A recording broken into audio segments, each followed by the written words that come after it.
Assalamualaikum warahmatullahi wabarakatuh. Kami dari kelompok 6 yang beranggotakan saya sendiri, Nugraha Putra Pertama Sinurat, Ambar Arum Kaloka, Miratunisa, Galuh Isardin Romana, Junah Febriana, Diah Mila Prabudi Ningtyas, Rizky Sanjaya, dan Bayu Putra Tri A akan menyampaikan presentasi tentang lahan gambut. Selamat menyaksikan. Baik, jadi saya di sini akan menjelaskan tentang tanah gambut. Tanah gambut sendiri berdasarkan klasifikasi tanah termasuk ke dalam Ordo Histosol. Ordo Histosol sendiri berasal dari bahasa Yunani histos yang berarti jaringan. Tanah gambut dicirikan oleh adanya lapisan gambut dengan ketebalan lebih dari 40 cm dan mengandung bahan organik lebih dari 30% jika fraksi mineralnya mengandung lempung sebesar 60%, atau mengandung bahan organik lebih dari 20% jika fraksi mineralnya tidak mengandung lempung.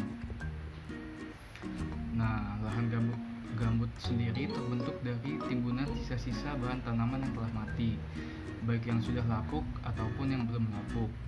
Lahan gambut sendiri tergolong ke dalam lahan marginal atau fragil dengan produktivitas rendah dan sangat mudah mengalami kerusakan. Di Indonesia sendiri, lahan gambut tersebar di Indonesia seluas 21 juta hektar atau 10,8% dari luas daratan. Lahan gambut sebagian besar berada di Sumatera, Kalimantan, dan Papua.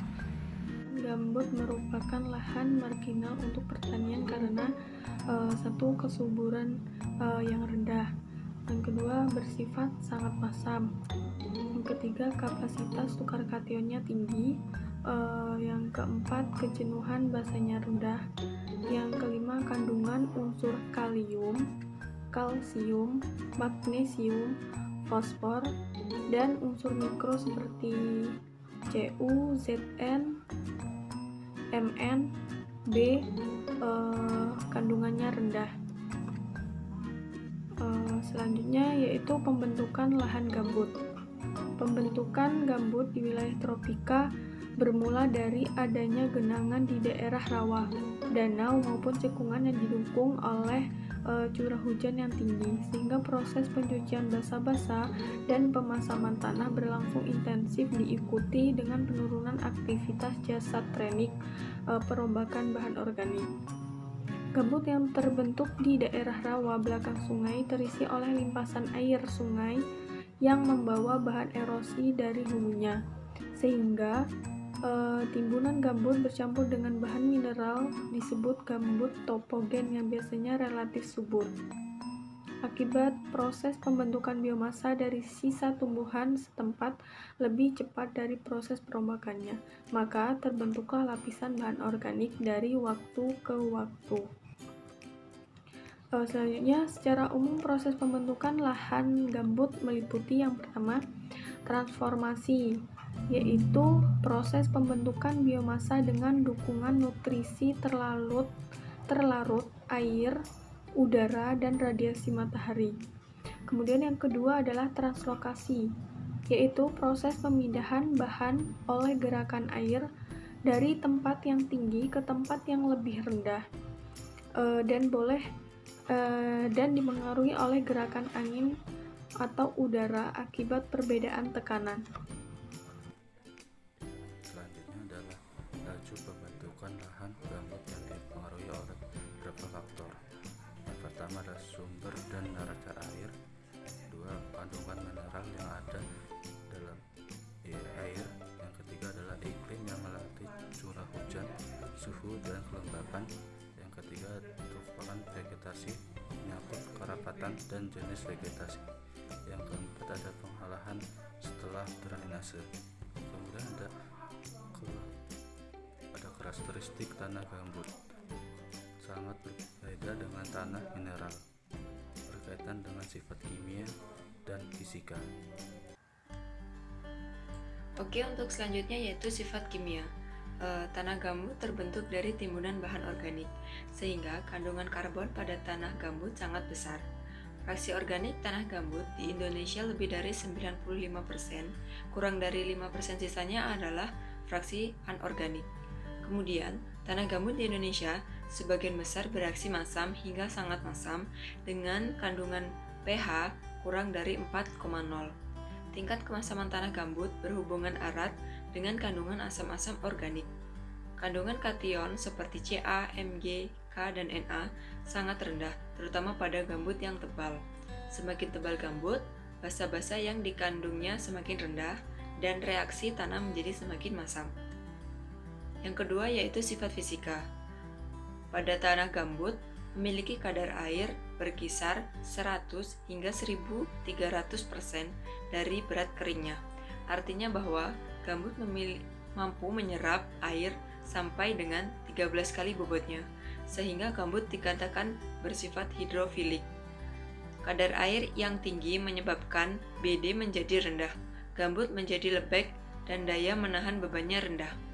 Kemudian, berat isi atau BD tanah gambut lapisan atas bervariasi antara 0,1 hingga 0,2 gram per cm kubik, tergantung pada tingkat dekomposisinya. Gambut fibrik umumnya berada di lapisan bawah yang memiliki BD kurang dari 0,1 gram per cm kubik, tapi gambut pantai dan gambut di jalur aliran sungai bisa memiliki BD lebih dari 0,2 gram cm kubik karena adanya pengaruh tanah mineral. Gambut memiliki sifat mengering tidak balik. Oke, selanjutnya kita akan membahas tentang gambut karakteristiknya. Nah, gambut ini mempunyai karakteristik yang unik dan memiliki multifungsi. Nah, di mana gambut ini dapat bekerja sebagai pengatur tata air. Nah, selain itu juga bisa bekerja sebagai pengendali banjir, habitat tempat atau tempat hidup aneka ragam jenis makhluk hidup, dan sebagai gudang penyimpanan karbon terbesar yang cukup besar di dunia ini. Nah, sehingga si gambut ini bisa dikatakan sebagai pengendali kestabilan iklim global. Nah, selain itu perbedaan karakteristik gambut itu disebabkan oleh adanya perbedaan bahan penyusun, komposisi bahan penyusun, tingkat dekomposisi, ketebalan, lingkungan, lapisan substratum, dan proses pembentukannya. Nah, selanjutnya kita akan membahas tentang klasifikasi gambut. Nah, klasifikasi gambut ini dapat dibedakan berdasarkan kandungan bahan organiknya. Nah, yaitu tanah gambut ini dibagi menjadi dua, yaitu tanah yang organik dan tanah yang mineral. Tanah organik itu intinya adalah tanah yang memiliki bahan organiknya banyak, tetapi kandungan mineralnya sedikit. Nah, sedangkan buat tanah mineral itu tanahnya mempunyai kandungan mineral yang tinggi, sedangkan kandungan bahan organiknya itu rendah. Nah, tanah gambut ini berdasarkan klasifikasi tanah, taksonomi tanah itu termasuk dalam ordohistosol. Nah, di mana tanah gambut ini dijadikan oleh adanya lapisan gambut dengan ketebalan lebih dari 40 cm. Nah, di mana tanah gambut ini mengandung bahan organik lebih dari 30%. Jika fraksi mineralnya mengandung lempung sebesar 60%, atau mengandung bahan organik lebih dari 20% jika fraksi mineralnya tidak mengandung lempung. Baiklah, saya akan menjelaskan mengenai klasifikasi tanah gambut. Yang pertama adalah pengelompokan gambut berdasarkan tingkat komposisi bahan organik dan berat volume. Ada 3 macam gambut, yaitu ada gambut fibrik, merupakan gambut yang belum melapuk dan bahan intinya bisa dikenali dengan mudah. Kemudian ada gambut hemik, merupakan gambut setengah lapuk dan sebagian bahan induknya masih bisa dikenali. Lalu ada gambut saprik, merupakan gambut yang sudah melapuk dan bahan asalnya sudah tidak bisa dikenali. Biasanya berwarna coklat tua hingga hitam, dan bila kita remas, kandungan seratnya kurang dari 15%. Kemudian berdasarkan tingkat kesuburannya, gambut dibagi menjadi: yang pertama ada gambut eutrofik, merupakan gambut yang subur dan kaya akan bahan mineral, basa, dan unsur hara lainnya. Nah, gambut tipe ini biasanya memiliki lapisan yang tipis dan dipengaruhi oleh sedimen sungai atau laut. Kemudian ada gambut mesotrofik, yaitu gambut yang agak subur dan dicirikan dengan kandungan mineral basa yang sedang. Yang ketiga ada gambut oligotrofik, merupakan gambut yang tidak subur karena miskin mineral dan hara. ini biasanya jauh dari pengaruh lumpur sungai dan laut. Kemudian ada klasifikasi gambut menurut lingkungan pembentukannya, yaitu ada gambut ombrogen, merupakan gambut yang terbentuk pada lingkungan yang hanya dipengaruhi oleh air hujan. Lalu ada gambut topogen, merupakan gambut yang terbentuk di lingkungan air pasang sungai atau laut. Nah, dengan demikian gambut topogen ini lebih subur dibandingkan dengan gambut ombrogen. Sekian, terima kasih. Menurut kedalamannya, gambut dibagi menjadi gambut dangkal yaitu 50 sampai dengan 100 cm, gambut sedang 100 sampai dengan 200 cm, gambut dalam 200 sampai dengan 300 cm, dan gambut sangat dalam yaitu lebih dari 300 cm.